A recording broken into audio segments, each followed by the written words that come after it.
वाह क्या सीन है. तर का म्हणता बे पट्टे हो.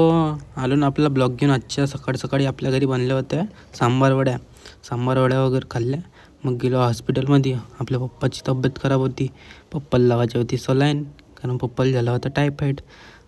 पप्पाच्याच बाजूला एक बाबाजी होता. बाबाजीला कोणता मलेरिया झाला होता तर माहीत नाही.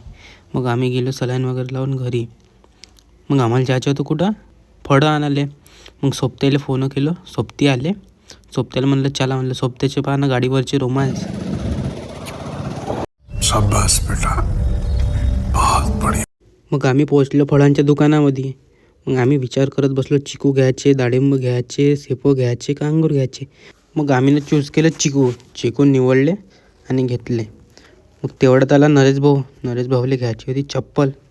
मग चप्पलच्या दुकानात पण घुसलो आम्ही टाईमपास करायला. चप्पलच्या दुकानवाला पण म्हणत असतील आले रिकामे पोट्टे. मग गेलो घराकडं. हा जादू माहीत नाही का पाहत होतं माझ्या डोक्यामध्ये. म्हणे भाऊ म्हणे तू झाला म्हणे बुड्ढा म्हणे. मग ह्या लहान लहान अड्या घुसत होत्या झोपड्यामध्ये, ऐकतच नव्हत्या काही, चढतच होत्या वरतं. मग म्हणलं त्यांना पकडून आण म्हणलं. मग त्याच्या मागं धावले, मोठ्या अड्या धावल्या. मग आणलं त्यांना पकडून. अजून मग पराल्या अड्या. मग अळ्या काही ऐकतच नव्हत्या, तरी इकडं तिकडं बघतच होत्या. मग बसल्या माती खेळायला अळ्या. तुम्ही लहानपणी माती खेळल्या का, कमेंट करून सांगा बरं. माझ्या घरची काही अळी ऐकतच नव्हती. आपल्या बापालाच नाही ऐकत तर आम्हाला काय ऐकणार आहे. बात तो सही है. आजचा आपला ब्लॉग इथे संपतो. नेक्स्ट ब्लॉगसाठी लाईक करा, फॉलो करा.